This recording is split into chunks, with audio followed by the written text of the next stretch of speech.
Hello दोस्तों, एक बार फिर आप सभी का दहन अकेडमी पे बहुत बहुत स्वागत है। तो हम लोग जो है क्लास 10th के लिए जो है मैथ पढ़ रहे थे।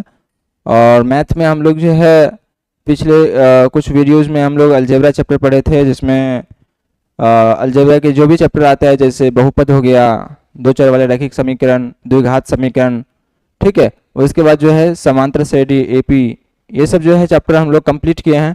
तो जो भी स्टूडेंट है ना, अगर नहीं देखे हैं तो पहले आप उस वीडियो को देखिए, जिससे कि जो है आपको जो है सारी चीज़ें जो है ना, जो भी चैप्टर हम लोग अलजेब्रा में पढ़े हैं वो आपको क्लियर हो जाए।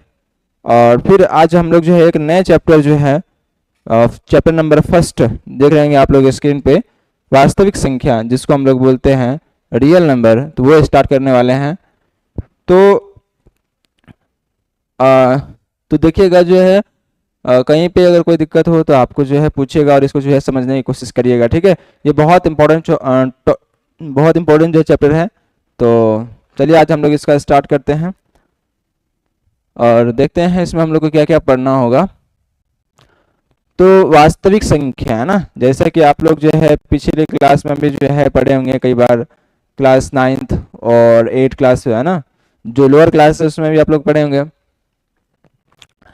वास्तविक संख्या यानी इंग्लिश में इसको बोलते हैं रियल नंबर, ठीक है। अब वास्तविक संख्या क्या होता है, तो देखिए यहाँ हम लोग देखते हैं इसको। वास्तविक संख्या क्या होता है? It is the combination of, है ना,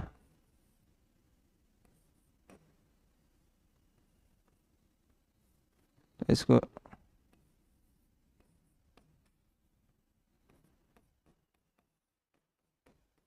it is the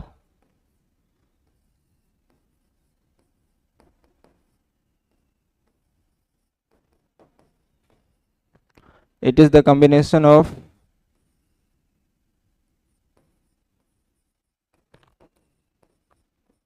rational and irrational number,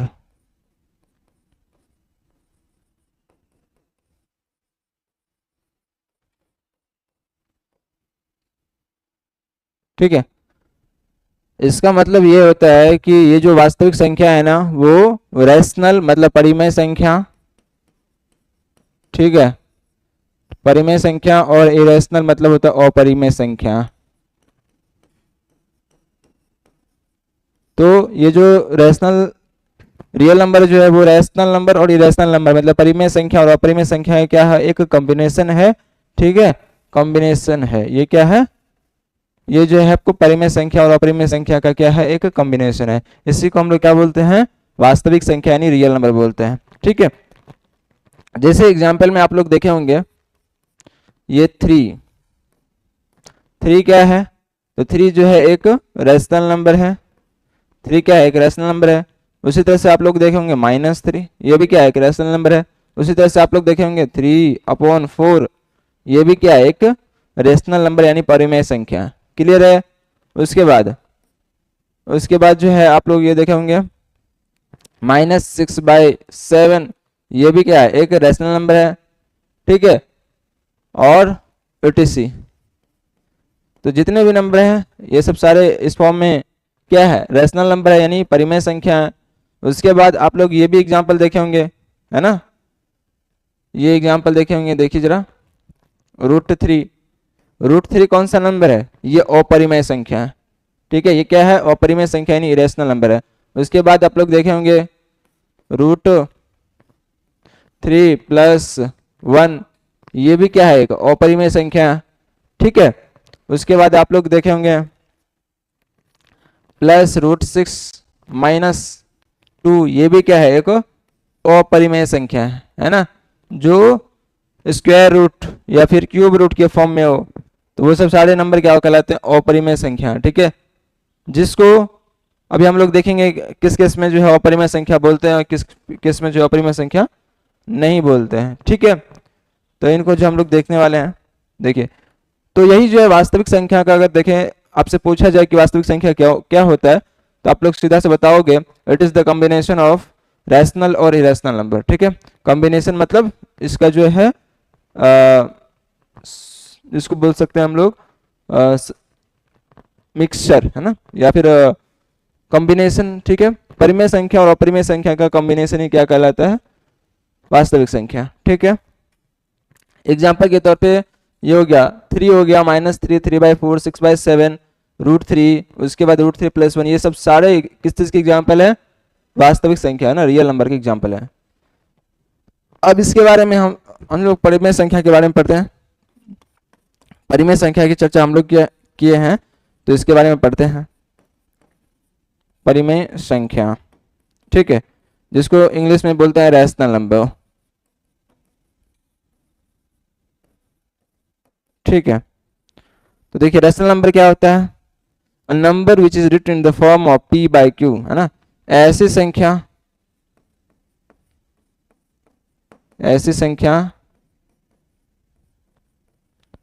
जिसको p/q के फॉर्म में, है ना, तो जिसको p/q के फॉर्म में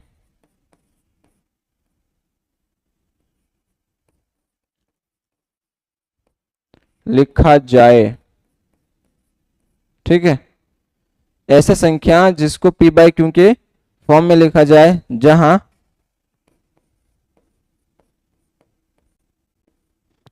p एवं q, ठीक है, जहां p एवं q क्या है, एक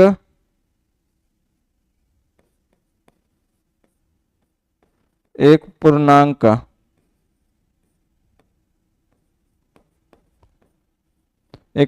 है, ठीक है, तथा q does not equal to 0,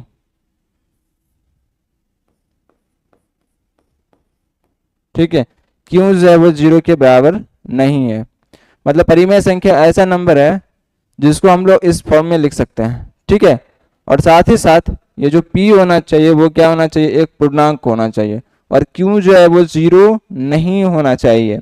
जैसे एग्जांपल के तौर पे अगर आप लोग देखिएगा 3/4, ठीक है, उसके बाद 6, उसके बाद -3/4, ठीक है, उसके बाद 8/3, etc, ये सब सारे किसके एग्जाम्पल है, परिमेय संख्या के। कैसे, देखिए जरा, देखिए ये p/q के फॉर्म में है, ये सब सारे क्या है, p/q के फॉर्म में है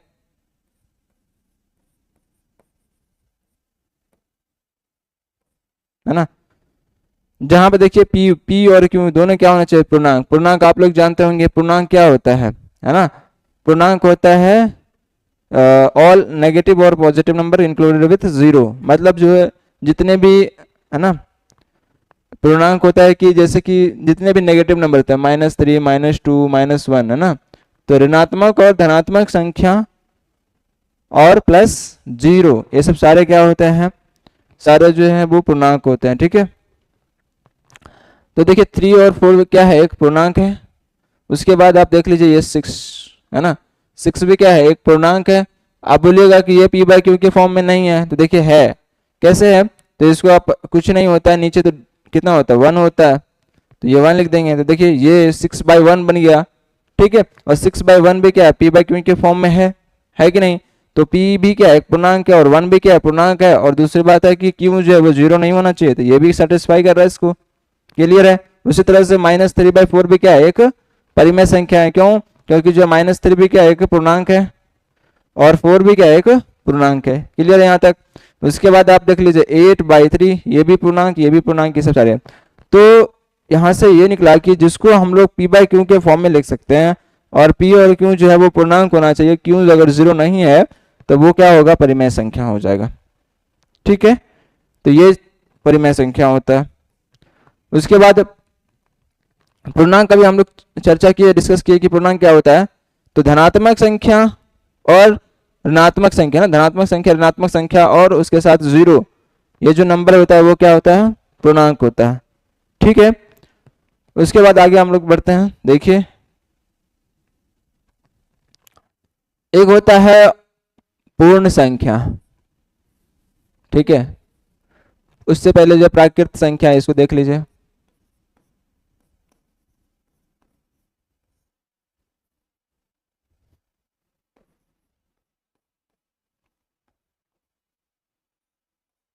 प्राकृत संख्या है ना। तो प्राकृतिक संख्या क्या होता है? प्राकृत संख्या गिनती की जो संख्या होती है उसे हम लोग क्या बोलते हैं? प्राकृत संख्या बोलते हैं। ठीक है, गिनती की जो भी संख्या होती है उसे हम लोग क्या बोलते हैं? प्राकृत संख्या। ठीक है, तो गिनती कहाँ से हम लोग स्टार्ट करते हैं? 1 2 3 4 इस तरह से। तो ये सब सारे क्या नंबर हो जाएंगे? प्राकृत संख्या ना। 1 2 2 हो गया, 3 हो गया, 4 5 डॉट डॉट etc। क्लियर है? ये सब सारे क्या है? प्राकृत संख्या है। ठीक है, उसके बाद आता है पूर्ण संख्या। ध्यान रखिए ये सब चीजें छोटी छोटी चीजें हैं जो आपको बहुत इस्तेमाल होंगी और बहुत काम में आता है ये सब चीजें। तो छोटी छोटी चीजें हैं, इसको आप बारीकी से ध्यान रखिएगा। उसके बाद है पूर्ण संख्या।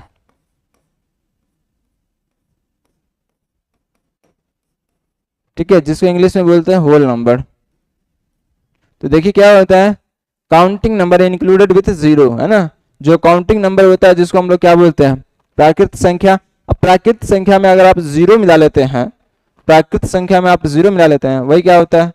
पूर्ण संख्या होता है ना, होल नंबर होता है। ठीक है, तो यानी इसमें जो है 0 1 2 3 4 सॉन। ठीक है, तो पूर्ण संख्या प्राकृत संख्या है, लेकिन पूर्ण संख्या प्राकृतिक संख्या है क्या? नहीं है। प्राकृत संख्या पूर्ण संख्या है। ठीक है, ये जो पूर्ण संख्या है वो प्राकृत संख्या, लेकिन प्राकृत संख्या जो है पूर्ण संख्या नहीं है। ये चीजें ध्यान रखिएगा आप लोग। उसके बाद है ना, पूर्ण संख्या हो गया, प्राकृत संख्या हो गया। उसके बाद है अपरिमेय संख्या। देख लीजिए इसको।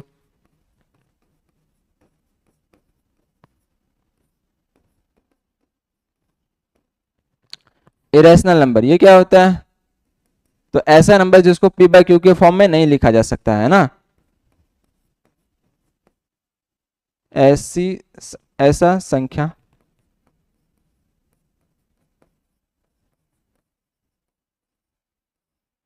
जिसको p बाय क्यू के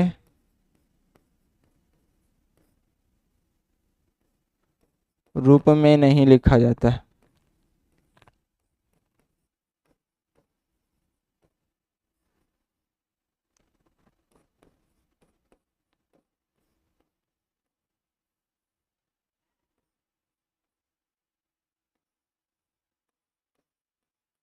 ठीक है, तो जिसको हम लोग p बाय क्यू के फॉर्म में नहीं लिख सकते वो क्या होता है? अपरिमेय संख्या होता है। जैसे एग्जांपल आप देख लीजिए, √2।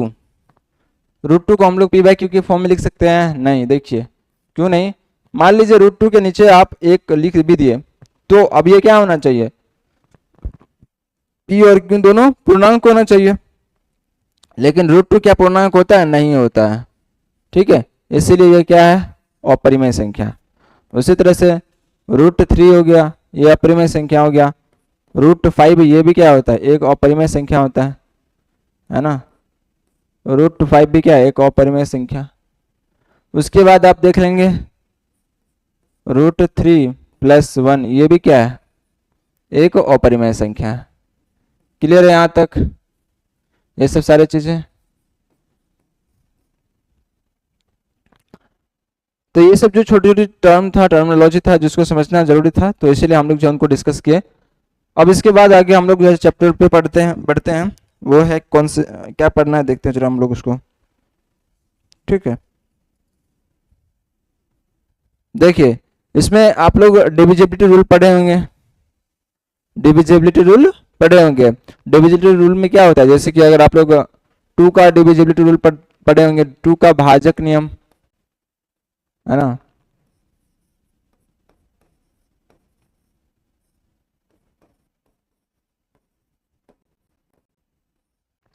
टू का भाजक नियम क्या होता है? कि अगर कोई भी संख्या, है ना, अगर कोई भी संख्या का लास्ट डिजिट अगर 2 से डिविजिबल है तो वो नंबर क्या होगा? कंप्लीट नंबर 2 से डिविजिबल होगा। जैसे एग्जांपल के तौर पे अगर आप लोग देखिएगा 284, तो 284 का लास्ट डिजिट कौन सा है? 4 है। 4 क्या 2 से डिविजिबल है, इसलिए ये नंबर क्या होगा, कंप्लीट नंबर 2 से डिविजिबल हो जाएगा। उसी तरह से अगर आप देखिएगा 388, ये भी क्या है, डिविजिबल है, लास्ट डिजिट। उसी तरह से आप देखिएगा 496, ये भी क्या है, 2 से डिविजिबल है, ठीक है। उसी तरह से अगर आपको आ जाएगा क्वेश्चन कि 3 का डिविजिबिलिटी रूल चेक करें, 3 का भाजक नियम चेक करें, तो उसमें क्या करना होता है, sum of the digit divisible by 3, यानी जो भी संख्या का आपको चेक करना है ना, उसमें क्या करना होता है, जितने भी संख्या, उसमें जितने भी अंक होंगे उन सभी अंकों का योग जो है वो 3 से डिविजिबल होना चाहिए, ठीक है। तो अगर वो 3 से डिविजिबल हो जाता है तो वो 3 से कंप्लीट जो है नंबर डिविजिबल हो जाएगा। जैसे आप देखिए,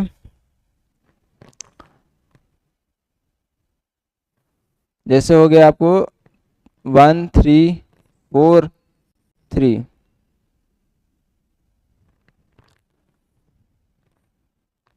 है ना, 2, यानी ये जैसे मान लीजिए यही है ना 333,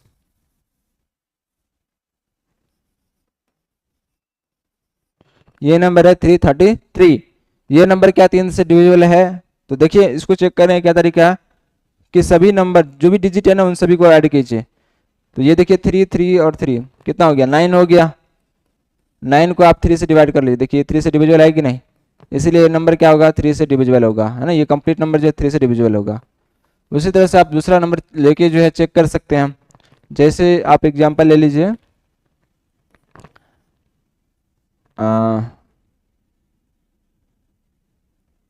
162, है ना, 162 को चेक करना है ये डिविजिबल है कि नहीं। तो देखिए क्या करना होता है, सम ऑफ द डिजिट 2 6 8 1 9, 9 को आप 3 से डिवाइड कीजिए, देखिए 3 से डिविजिबल है, 3 से भाग लग रहा है, इसका मतलब ये कंप्लीट नंबर क्या है, 3 से डिविजिबल है। तो इस तरह से हम लोग जो है चेक करते हैं।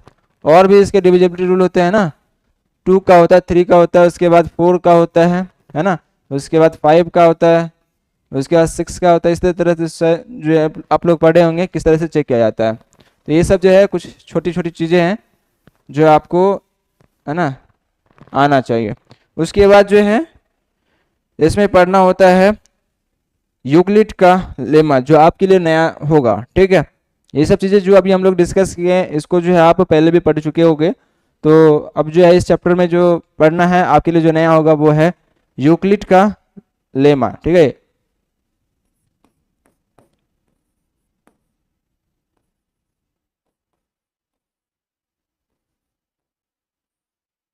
ठीक है, यूक्लिड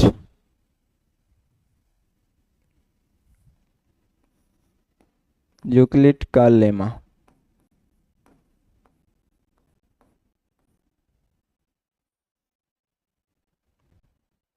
जिसको इंग्लिश में बोलते हैं यूक्लिड्स एल्गोरिथम।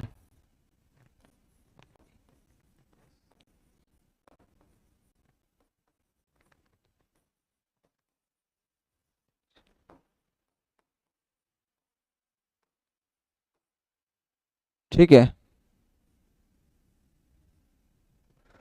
तो यूक्लिड यूक्लिड का जो है लेमा ये क्या कहता है, तो देखिए वो कहता है कि अगर कोई नंबर है तो उसको हम लोग इस फॉर्म में लिख सकते हैं, यानी कि ये देखिए इस फॉर्म में, जैसे कि P is equal to b q plus r, इस फॉर्म में लिख सकते हैं। P is equal to b q into r, जहां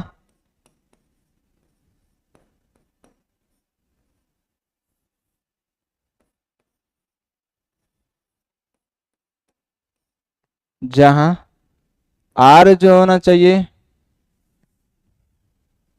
सॉरी बी जो होना चाहिए वो आर से छोटा और 0 या फिर 0 से क्या होना चाहिए, बड़ा होना चाहिए। ये जो बी है ना वो जो है वो या तो 0 हो या तो फिर 0 से बड़ा होना चाहिए, लेकिन बी जो है वो हमेशा आर से छोटा होगा। ये चीजें यूक्लिड का लेमा कहता है, ठीक है। अब देखिए इसमें P क्या है, ये एक भाज्य है,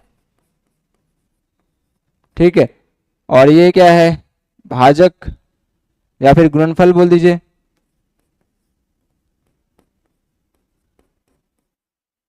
गुणनफल, और ये हो जाएगा आपको भाजक, और ये क्या हो गया, शेष, शेषफल। ठीक है, क्योंकि हम लोग एक फार्मूला पढ़ते हैं ना कि भाज्य बराबर, है ना, भाज्य बराबर होता है आपको भाजक गुना भागफल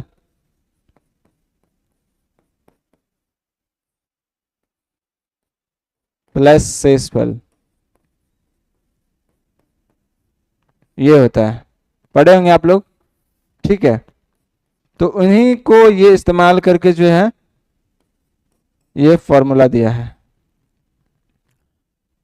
अब देखिए इसमें कहता है कि आप इस फॉर्मेट में अगर आप लिखते हो तो ये जो बी जो होगा ना, यही क्या होगा, इसका HCF होगा। ठीक है, ये यूक्लिड्स का लेमा जो ये किस लिए दिया गया, ये HCF निकालने के लिए दिया गया। किसके लिए दिया गया, तो मॉसो निकालने के लिए जो है ये दिया गया। ठीक है, तो इस पे जो बेस्ड हम लोग कुछ क्वेश्चन भी देखने वाले हैं, पहले इसको जो है समझ लेते हैं। ठीक है, तो यही फार्मूला जो है ना, ये भाज्य बराबर जो होता है भाजक गुना भागफल जोड़ शेषफल, इसी को अप्लाई करके इन्होंने जो है ये थ्योरी दिया है। ठीक है,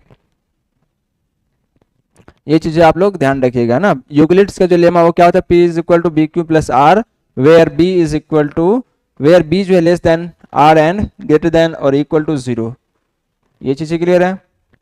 अब देखिए यहां से जो है ना कुछ क्वेश्चन है, ये जो है इसको यूक्लिड्स का भाग लेमा भी कहा जाता है या फिर यूक्लिड्स का लेमा कहा जाता है, जो कि डिवीजन मेथड पे है। ठीक है, इससे होगा क्या, इससे हम लोग ये HCF निकाल पाएंगे। इससे क्या नहीं होगा, इससे जो हम लोग HCF निकाल पाएंगे।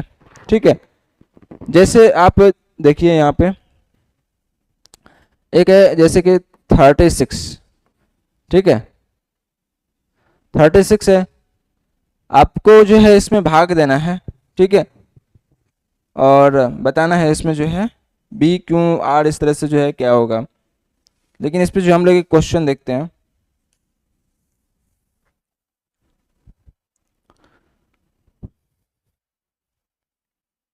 क्वेश्चन है ये किसके लिए पढ़ने हम लोग, तो मॉसो निकालने के लिए ना, HCF निकालने के लिए। क्वेश्चन है 867, है ना, 867 एंड 255 का HCF।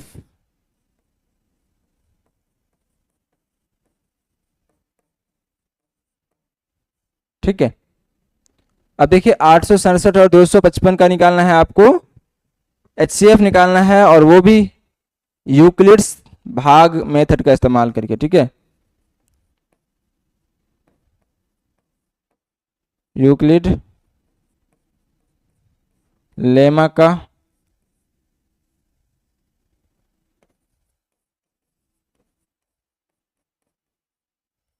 इस्तेमाल करके।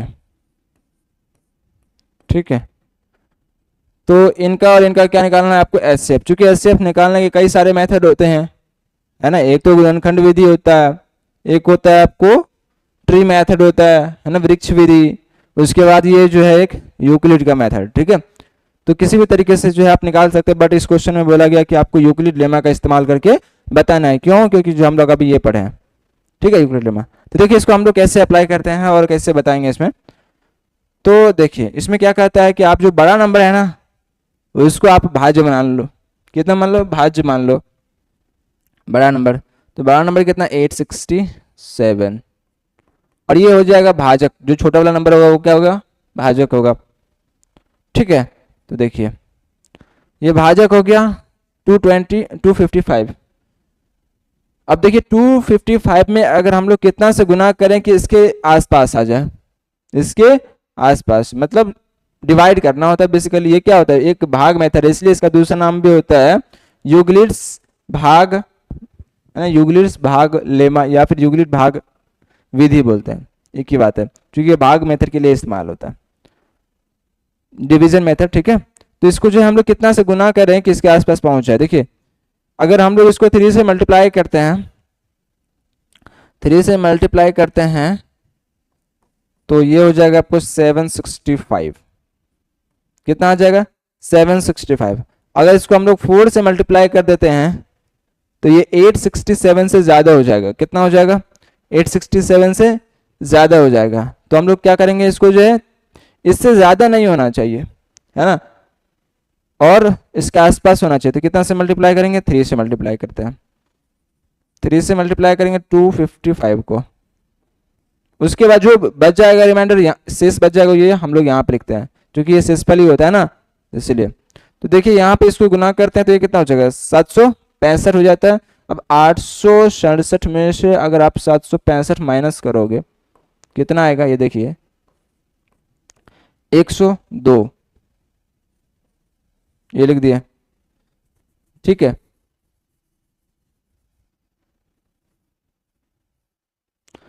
अब फिर क्या करना होता है, तो ये जो है आपको तब तक करना होता है जब तक जो है आपको रिमाइंडर 0 ना आ जाए। ये जो डिवीजन मेथड है ना, भाग विधि है, ये आपको तब तक करना है जब तक कि जो है ये रिमाइंडर जो है इस साइड में वो 0 ना आ जाए, ठीक है। तो करते जाएंगे। देखिए अब इस सेकंड स्टेप में क्या करेंगे, सेकंड स्टेप में जो हम लोग ये लेंगे ना 255 जो भाजक होता है, इसको आप कितना से भाग करेंगे तो जो शेषफल बच गया उससे, जो शेषफल बच गया उससे भाग करेंगे। तो बताइए कितना से भाग करें, इसके आसपास पहुंच जाएंगे। अगर सॉरी 2 से गुना करते हैं इसको तो कितना हो जाएगा 204 हो जाएगा, 204 हो जाएगा। अगर 3 से गुना करते हैं 306 हो जाएगा, तो ज़्यादा हो जाएगा। तो कितना से करना पड़ेगा 2 से करना पड़ेगा। तो 2 से गुना कर देते हैं 102 को, कितना हो जाएगा 204। अब 204 जो है इसमें से माइनस करते हैं तो कितना हो जाएगा 51। क्लियर है यहाँ तक। और फिर हम बोले क्या, ये जो स्टेप आपको तब तक करते रहना जब तक जो है इसका जो शेषफल 0 ना आ जाए, ठीक है। तो अभी भी भाग करना पड़ेगा। आप किसको करेंगे, तो ये वाले भाजक है ना 102, 102 को किससे भाग करना है 51 से। बताइए कितना से भाग करें, 2 से अगर करते हैं तो कितना हो जाएगा 102 आ जाएगा, 102 आ जाएगा, ठीक है। और प्लस का 0, ठीक है। देखिए अब क्या हो गया, शेषफल 0 हो गया। तो अब जो हम लोग को यहाँ रुक जाना है। तो अब जो है अब देखना, चूंकि हम लोग को बेसिकली HCF बताना था, HCF बताना था, तो इस केस में जो है हम लोग HCF क्या होगा, तो देखिए जो भाजक होगा ना, जो भाजक होगा लास्ट स्टेप में जब रिमाइंडर 0 हो जाएगा तो वहां पे हम लोग जो भाजक होगा वही क्या होगा HCF। जो वहां पे HCF भाजक होगा वही क्या होगा HCF हो जाएगा। लास्ट स्टेप में जब रिमाइंडर 0 हो रहा होगा ना, वहां पे जो ये भाजक होता है वही क्या होता है HCF। तो इस यहाँ पे लिखेंगे हम लोग, है ना, 867 और 255 का HCF वो कितना हो जाएगा 51। ये हो जाएगा, इस तरह से आंसर हो जाएगा। समझ में आया। तो ये जो है यूक्लिड्स का जो लेमा है ना, यूक्लिड्स एल्गोरिथम का इस्तेमाल करके जो है आप HCF निकालते हो, है ना, इस तरीके से। समझ में आ गया, क्लियर है ये सब सारी चीजें, ठीक है। एक और एग्जांपल हम लोग देखेंगे इसको जो है, ठीक है, समझने के लिए। चलिए एक और एग्जांपल हम लोग इसको देखते हैं। क्वेश्चन है, सेकंड क्वेश्चन है, यहाँ पे देखिएगा आप लोग इसको, जैसे कि आप लोग को जो ये जो यूक्लिड्स एल्गोरिथम जो है उसको आप लोग अच्छे से जो है समझ में आ जाए, इसलिए जो आप लोग एक नए एग्जांपल, एक सेकंड एग्जांपल से हम लोग इसको जो है समझने की कोशिश करेंगे। तो सेकंड एग्जांपल है 4365 और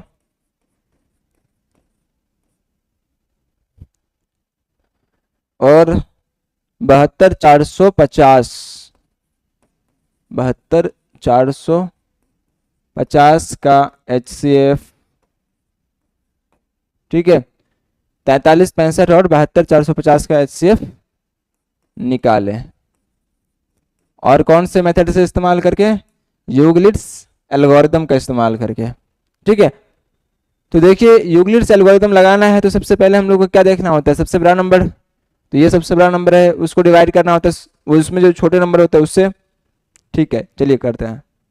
तो 72,450 यानी 72,450 को आप डिवाइड करोगे, कितना से डिवाइड करोगे, 4365 से। अब बताइए इसमें कितना से गुना करें कि इसके जो है आसपास पहुंच जाए। ठीक है, तो देखिए अगर इसको 10 से गुना करते हैं तो 4365 हो जाता है, तो 10 से ऊपर से ही गुना करना पड़ेगा। ठीक है, तो आप इसको 18 से गुना कर दो। 4365 को अगर 18 से गुना कर देते हैं तो कितना हो जाएगा, देखिए 18 पंचे 90, 9, 18 छक्के 108, 108 और 9 कितना हो गया 117। ठीक है, और 18 तिया 54, 55 और 1 65, 6 हो गया, और 18 चौके 72 और 6 78। देखिए अगर 18 से गुना करते हैं तो ये 78,570 आता है। तो देखिए इससे क्या हो जाएगा, ज्यादा हो जाएगा, तो इसका मतलब है 17 से गुना करना पड़ेगा, उससे कम से करना पड़ेगा। ठीक है, कितना से गुना करना पड़ेगा, 17 से। 17 से भी अगर आप करते हो तो ज्यादा चल जाएगा मेरे ख्याल से, 16 से कर लेते हैं। 4365, ये चीजें आपको देखना पड़ेगा कि कितना से इसको डिवाइड करें, जैसे कि इसके आसपास जैसे डिवाइड में होता है ना उसी तरह से आपको डिवाइड करना पड़ेगा। यहाँ पे वैसे बड़ा नंबर है तो इसलिए आपको हो सकता है इसमें समय ज्यादा लग जाए, कोई दिक्कत नहीं, फिर भी करना है आपको। 16 से अगर इसको गुना करते हैं, 16 पंचे 80, 8, 16 छक 96 और 8 104, और यहाँ पे 16 तिया 48 और 10 कितना हो गया 58 हो जाएगा, है ना। उसके बाद 16 चौके 64 और 5 कितना हो गया 69 हो गया। देखिए ये यहाँ पहुंचे हम लोग कितना 69,840 तक पहुंचे। तो यानी इसमें 16 से गुना करेंगे तो अब क्या होता है, रिमाइंडर यहाँ पे लिखना होता है ना। कितना यहाँ पे लिखेंगे हम लोग 72,450, तो अगर हम लोग माइनस करें यहाँ पे 69,840 से, तो चलिए करते इसको यहाँ पे 1 और यहाँ पे कितना होगा 6 होगा, यहाँ 2 कितना आ गया, तो ये आ गया आपको 26,10 आ गया, ये आपको रिमाइंडर आ गया। क्लियर है। अब देखिए अगेन फिर क्या करना होता है, इसको डिवाइड करना होता है ना। 4365 को कितना से डिवाइड करते हैं, तो जो रिमाइंडर आया होता है उससे 2610 से। बताइए कितना से आप इसको है ना डिवाइड करें या फिर गुना करें इस साइड में, तो ये इसके आसपास आ जाएगा। तो अगर 2 से इसको गुना करते हैं तो 4220 आ जाएगा, 2 से ही करना पड़ेगा। ठीक है, तो इसको अगर हम लोग 2 से करते तो कितना हो जाता है 4220, माइनस कीजिए, सॉरी 42 से कहाँ होगा, 26 दूना 52 हो जाता है ना, तो ज्यादा हो जाएगा। तो यानी 1 से ही करना पड़ेगा तब तो फिर, है ना, 1 से ही करना पड़ेगा। और तब तक करना है जब तक कि आपको रिमाइंडर 0 ना आ जाए। ठीक है, तो यहाँ पे क्या करना होगा 1 से ही करना पड़ेगा। तो इसमें जो है माइनस करते हैं, देखिए कितना होगा, ये 5 होगा, फिर उसके बाद यहाँ पे 5 होगा, उसके बाद 13 7 होगा, और यहाँ पे हो गया 1755, ये आ गया सिंपल। और फिर क्या करना होगा, इसको डिवाइड करना पड़ेगा, 2610 को 1755 से भाग करना पड़ेगा। बताइए कितना टाइम्स जाएगा, तो ये भी क्या होगा 1 टाइम्स जाएगा, माइनस करना पड़ेगा 5 हो जाएगा। उसके बाद यहाँ पे देखिए, तो ये हो जाएगा आपको अगेन 0, मतलब यहाँ से 5 हो जाएगा, है ना। और ये 5 हो गया, 5 में से आप 7 माइनस करोगे ना, ये 8 हो जाएगा। तो यहाँ से जो रिमाइंडर आ गया वो कितना हो गया 855, ये चीजें हैं। फिर अब इसको डिवाइड करना पड़ेगा 1700 55 को 855 से, बताइए कितना से गुना करें। तो 8 दूनी 16, 55 दूना कितना हो जाता है 104। तो 2 से जाएगा, 2 से, वैसे 55 दूना 110 होता है। तो इसको अगर हम लोग ये करें तो ये हो जाएगा आपको 1710 हो जाएगा। ठीक है, 1710 माइनस करें, ये 5 हो गया, ये कितना हो जाएगा 4, ये 0, 45 हो गया। ठीक है, इसी तरह से आपको ये स्टेप तब तक करते रहना जब तक कि जो है रिमाइंडर ना 0 आ जाए। तो ये हो जाएगा 855 इक्वल टू 45। अब बताइए इसको कितना से गुना करें, है ना। तो इसको अगर गुना करोगे कितना से, 20 से गुना करते हैं तो फिर वो ज़्यादा चले जाता है। चलिए इसको अगर हम लोग गुना करें, इसको डिवाइड कर लें 855, है ना, 45 से, तो 45 दूना 80 हो जाता, 90 हो जाता है। तो यहाँ पे अगर आप 45 ही करोगे, ठीक है, ये 0 4 और बच गया 5। ठीक है, तो 9 टाइम्स जाएगा मेरे ख्याल से। ठीक है, तो 5 9 में 45, 4 9 चौके 36 और 4 40। देखिए पूरा पूरा कट गया, पूरा पूरा कट गया, 0 19 टाइम्स। तो अब देखिए यहाँ पे रिमाइंडर क्या आ गया, 0 आ गया। तो जिस स्टेप में रिमाइंडर 0 आ जाता है उस केस में जो भाजक होता है ना, जो डिवाइजर होता है, वही क्या होता है इसका HCF होता है, वही क्या होता है इसका HCF होता है। तो अब देखिए इतना बड़ा नंबर था, इतना बड़ा नंबर, इसको जो हम लोग बता पाएंगे कि इसका HCF क्या होगा बाय एल्गोरिदम मेथड। बस थोड़ा सा आपको क्या करना होगा, इसमें डिवाइड जो है वो करना पड़ता है। तो यहाँ पे हम लोग लिखेंगे 43 65 और 72 450, है ना, 72 450 का HCF वो कितना होगा, 45 हो जाएगा। कितना हो जाएगा, 45। तो इस तरह से हम लोग जो है निकाल सकते हैं। क्लियर है, 2 एग्जाम्पल से हम लोग इसको समझने की कोशिश किए। ठीक है, ध्यान रखिएगा जो डिवीजन है ना, एल्गोरिदम जो है डिवीजन मेथड क्या होता है, तो ये चीजें ध्यान रखिएगा ना। P is equal to BQ plus R where B is equal to less than R and greater than or equal to 0, ये होना चाहिए। क्लियर है, उसके बाद आगे बढ़ते हम लोग, देखिएगा आगे क्या है।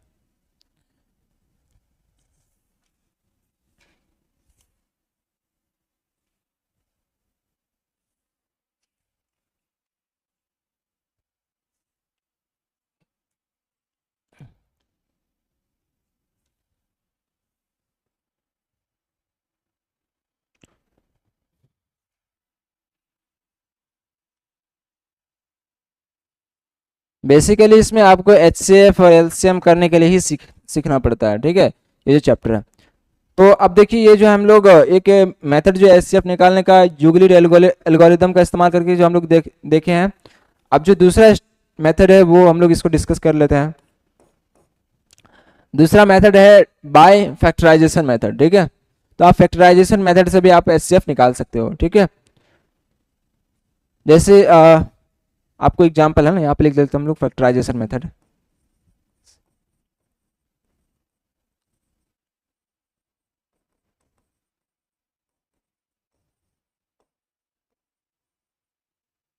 ठीक है, फैक्टराइजेशन मेथड इसको हम लोग क्या बोलते हैं, गुणनखंड विधि, है ना।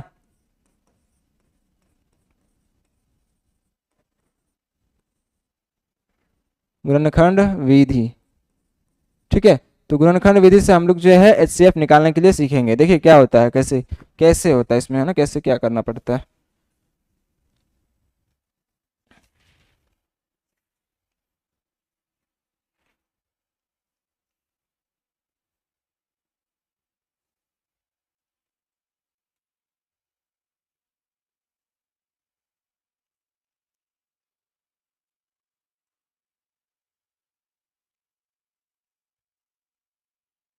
देखिए क्वेश्चन जैसे आपको बोला जाएगा 124 और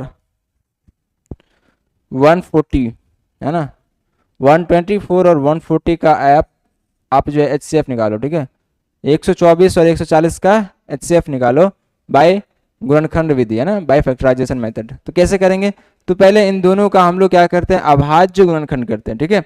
अभाज्य गुणनखंड आप लोग जानते होंगे, नहीं जानते तो यहाँ पे समझ लीजिए। देखिए क्या होता है, अभाज्य गुणनखंड जैसे 124 का निकालना है तो हमें क्या करना होता है, अभाज्य संख्या से इसको भाग करना होता है, ठीक है। अभाज्य गुणनखंड मतलब अभाज्य संख्या से भाग कीजिए। तो देखिए 2 भी क्या होता है, एक अभाज्य संख्या, इससे भाग लग जाएगा, ठीक है। 3 भी क्या होता है, एक अभाज्य संख्या। तो चलिए हम लोग इसको जो है 2 से भी डिवाइड कर सकते हैं, कोई दिक्कत नहीं है, 3 से भी कर सकते हैं, ठीक है। तो चलिए इसको हम लोग जो है 2 से ही कर लेते हैं, 6 टाइम और ये 2 टाइम, ठीक है। फिर कितना से जाएगा, 2 से ये 31 हो गया, क्लियर है। उसी तरह से आपको 140 का आप अभाज्य गुणनखंड करना है, तो 2 से भाग कर लीजिए, 70 हो जाएगा। फिर 2 से भाग कर लीजिए, कितना, 35 हो जाएगा। फिर आप कितना से करोगे, 5 से, ये 7 हो जाएगा, क्लियर है। अब क्या करना होता है, देखिए इसका 124 का जो है अभाज्य गुणनखंड क्या हो जाएगा, 2 गुना 2 गुना 31।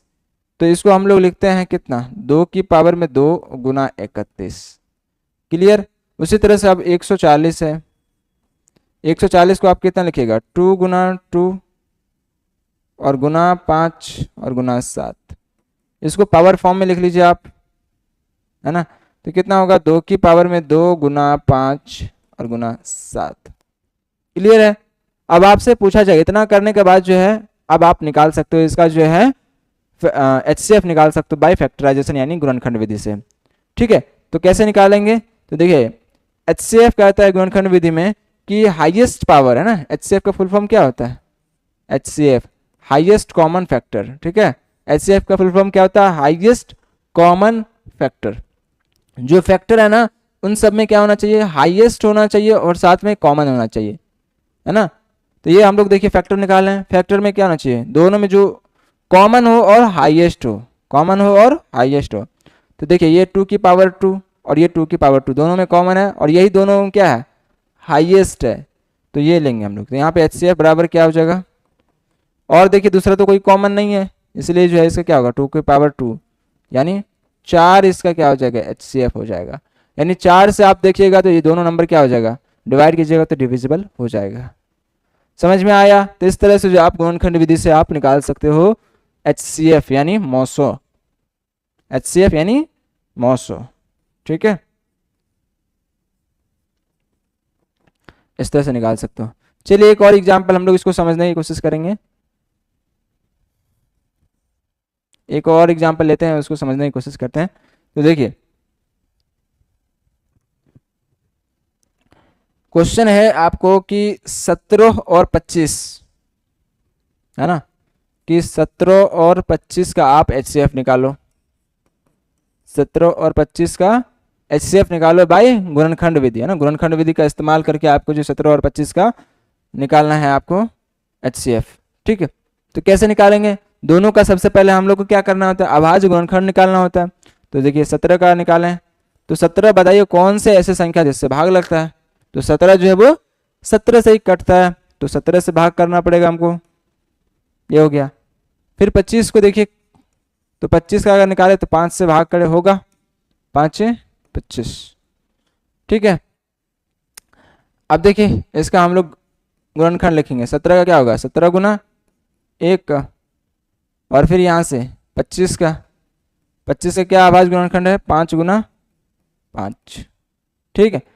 तो ये हो गया आपको 17 गुना 1 और ये हो जाएगा आपको 5 के पावर में 2। अब बताइए इसमें कॉमन क्या है, HCF निकालने के लिए पहली बात तो कॉमन होना चाहिए, दूसरी बात उसके बाद हाईएस्ट कॉमन फैक्टर होना चाहिए ना। तो पहले बात तो कॉमन है नहीं, तो वहाँ पे हम लोग हाईएस्ट की बात ही नहीं कर पाएंगे। तो फिर कॉमन होता तो फिर हाईएस्ट देखते हैं, यहाँ पे कुछ भी कॉमन नहीं है। लेकिन अगर आप देखिएगा इसमें क्या है, कुछ नहीं तो 1 है कि नहीं, बताइए। अगर मान लो इसमें हम 5 की पावर 2 यानी 25 होता है, 25 में 1 से गुना भी कर दे तो क्या फ़र्क पड़ेगा, नहीं पड़ेगा। तो देखिए ये जो है ना दोनों में क्या है, कॉमन है कि नहीं, इसीलिए ये देखिए HCF यानी मॉसो इस केस में कितना हो जाएगा, 1 हो जाएगा, ठीक है। जब कुछ भी कॉमन नहीं होता तो उसमें जो है उसका HCF कितना हो जाएगा, 1 हो जाएगा। क्योंकि 1 जो है 1 को आप किसी भी नंबर से मल्टीप्लाई कर लो, डिवाइड कर लो, वही नंबर आएगा। ठीक है, तो ये चीज़ें इस तरह से हम लोग जो है गुणनखंड विधि से जो है HCF निकालने के लिए सीखे। एक और जो है तीसरा मेथड है गुणनखंड विधि, गुणनखंड जो है निकालने का, उसको भी हम लोग समझते हैं। ठीक है, एक होता है वृक्ष विधि, है ना।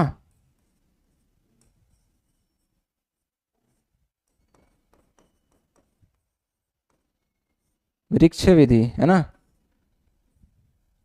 Tree method.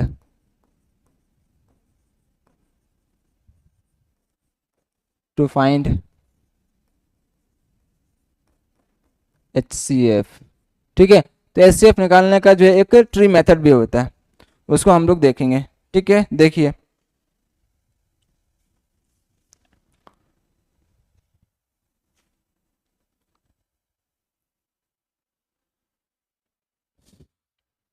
जैसे एक एग्जांपल है 6 और 20, है ना। पूछा जाएगा कि 6 और 20 का HCF निकालो, और वो भी वृक्ष में विधि का इस्तेमाल करके। वृक्ष विधि को हम लोग क्या बोलते हैं, डिवीजन मेथड भी बोलते हैं।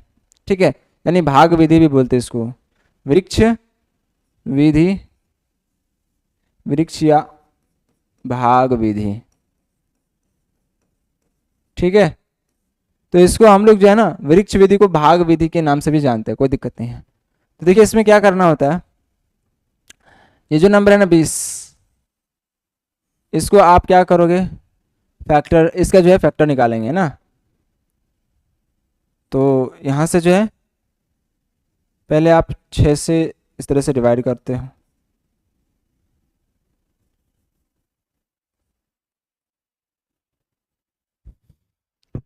ठीक है, तो यहाँ से अगर हम लोग इसको 6 से डिवाइड करें तो फिर तो रिमाइंडर बच जाएगा ना इस तरह से, यानी इसका फैक्टर निकालो।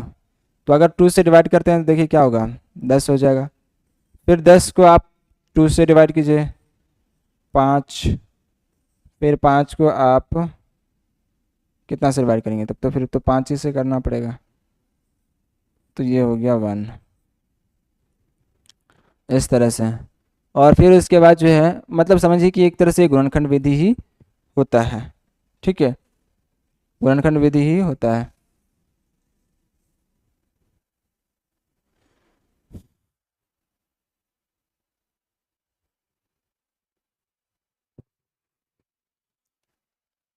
अच्छा,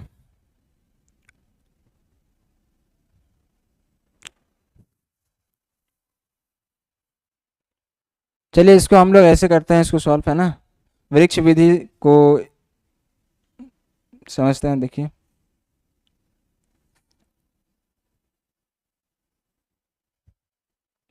बेसिकली ये वृक्ष विधि है ना फैक्टर मेथड ही होता है। इसमें करना क्या होता है, कुछ नहीं, बस ये 20 है, आप इसको फैक्टर ही कीजिए, जिस तरह से अभी हम लोग फैक्टर में किया था उसी तरह से। ये तो 2 से करेंगे, ये 10 हो जाएगा।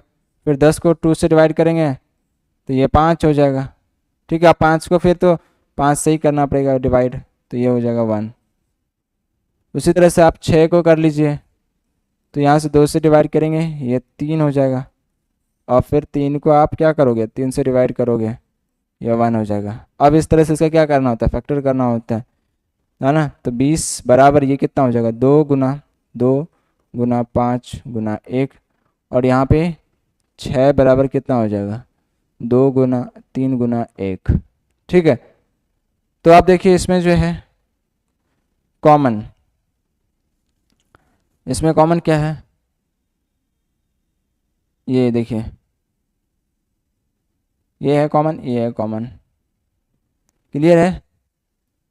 और उसके बाद जो है ये तो नहीं है कुछ भी कॉमन, तो हाईएस्ट कॉमन होना चाहिए, तो कॉमन है दोनों में, उसके बाद हाईएस्ट होना चाहिए ना। तो क्या हो जाएगा यहाँ पे देखिए, और उसके बाद 3 क्या कॉमन है, नहीं है, तो फिर HCF क्या हो जाएगा इसके, HCF चलिए बोलिएगा 1 है तो 1 भी है, इसको ले लेते हैं, कोई दिक्कत नहीं है। तो 2 × 1 बराबर कितना हो जाएगा, 2 हो जाएगा, ये आंसर हो जाएगा इस तरह से। इसका जो है वो HCF कितना हो जाएगा, 2 हो जाएगा। तो ये सब सारे जो है मेथड है, समझिए एक दूसरे से लिंक ही होता है, डिवीजन मेथड में ही इसका इस्तेमाल होता है। तो इस तरह से जो है आप क्वेश्चन सॉल्व कीजिएगा। एक और चीज़ें जो है इसमें, इम्पॉर्टेंट है उनको हम लोग डिस्कस कर लेते हैं और फिर जो है आगे हम लोग जो है कंक्लूड करते हैं इस वीडियो को, चूँकि लगभग जो भी जो है इस चैप्टर में था ना वो सब सारे चीज़ हम लोग डिस्कस कर लेंगे और इसके बाद जो भी क्वेश्चन बच जाएगा इस चैप्टर का तो उसको हम लोग जो है एक नेक्स्ट वीडियो में जो है कंप्लीट करेंगे, क्वेश्चन को डिस्कस करेंगे। ठीक है, तो देखिए एक होता है आपसे बोला जाएगा कि दो संख्या हैं, ठीक है, ए और बी। आप इसका जो है इसका जो है एलसीएम दिया रहेगा, आपको पूछा जाएगा कि एचसीएफ निकालो, या फिर कई बार आपको एचसीएफ दिया रहेगा एलसीएम निकालो। तो इस तरह से तो ये होता है, आपको ध्यान रखिएगा, है ना, दो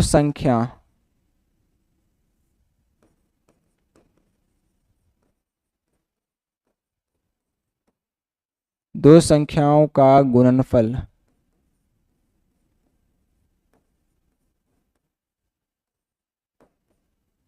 ठीक है, दो संख्याओं का गुणनफल बराबर होता है लॉसो गुना मोसो।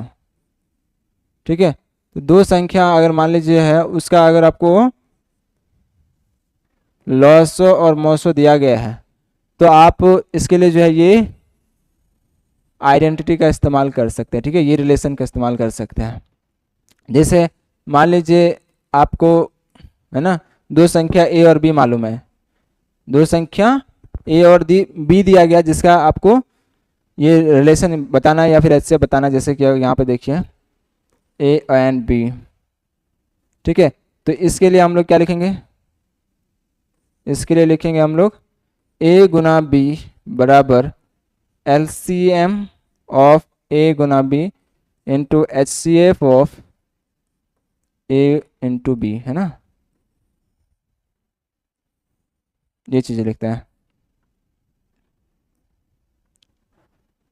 जैसे मान लीजिए आपको 6 और 20 है, ठीक है, आपको ये बताना है इसका एचसीएफ जो है वो 4 दिया है। ठीक है, ये दो संख्या है, इसका एचसीएफ अभी हम लोग पीछे निकाले हैं तो 2 ही निकला था, है ना, 2 निकला था। तो आपसे पूछा जाएगा कि एलसीएम इसका कितना होगा, तो हम लोग निकाल सकते हैं ये रिलेशन का इस्तेमाल करके। जैसे देखिए क्या रिलेशन कहता है कि ये दोनों का नंबर का क्या होता है गुणनफल, तो 6 गुना 20 बराबर होता है एलसीएम। एलसीएम निकालना है आपको तो यहाँ पे लिखेंगे एलसीएम और एचसीएफ इन दोनों का दिया गया है 2। ठीक है, तो अब देखिए इसको काटिए 10 हो जाएगा, यानी एलसीएम बराबर कितना हो जाएगा 60। एलसीएम कितना हो जाएगा 60 हो जाएगा। ठीक है, आप इसको ऐसे भी चेक कर सकते हो, देखिए 6 और 20 का आप एलसीएम निकालोगे कितना होगा, प्राइम फैक्टराइजेशन करते हैं, 2 तिया 6 और 10। अब देखिए गुना कर देते हैं, 2 तिया 6, 2 गुना 3 गुना, है ना, इस तरह से हम लोग करते हैं ना। एलसीएम बराबर होगा 2 गुना 3 गुना 10, कितना हो जाएगा 60। तो देखिए चाहे आप इस तरह से मैनुअली करें या फिर इस तरह से, दोनों केस में क्या होगा इक्वल। तो इसके लिए ये जो है फॉर्मूला इस्तेमाल किया जाता है, बहुत इंपॉर्टेंट फॉर्मूला है, इससे बहुत सारे क्वेश्चन बनते हैं, तो इसको जो है आप ध्यान रखिएगा। ठीक है, तो इस वीडियो में जो है हम लोग इतना ही डिस्कस करते हैं और लगभग जो है चैप्टर कंप्लीट हो गया है। कुछ कुछ टॉपिक जो है अभी अपरिमेय संख्या है उसको डिस्कस करना बाकी है, तो उसको जो हम लोग आगे जो भी वीडियो होगा उसमें हम लोग कंप्लीट करेंगे उसको, अपरिमेय संख्या को कैसे प्रूफ करते हैं वो सब सारी चीज़ें। और उसके बाद जो है इस वीडियो में जो भी हम लोग थ्योरी देखे हैं इन सबको जो है आप क्वेश्चन बनाइएगा, क्वेश्चन बनेगा आपसे। ठीक है, चाहे वो एचसीएफ निकालने का मेथड हो, है ना, और उसके बाद यूक्लिड मेथड उसको हम लोग डिस्कस किए। ये जो फार्मूला है इस पर बहुत सारा आपको क्वेश्चन बन जाएगा, तो बनाने की कोशिश कीजिएगा। ठीक है, और इस वीडियो में हम लोग बस इतना ही करेंगे। तो अगर आपको पसंद आया हो तो लाइक कीजिएगा, ठीक है, सब्सक्राइब कीजिएगा और अपने दोस्तों को भी बताइएगा। ठीक है, तो इस वीडियो में बस इतना ही।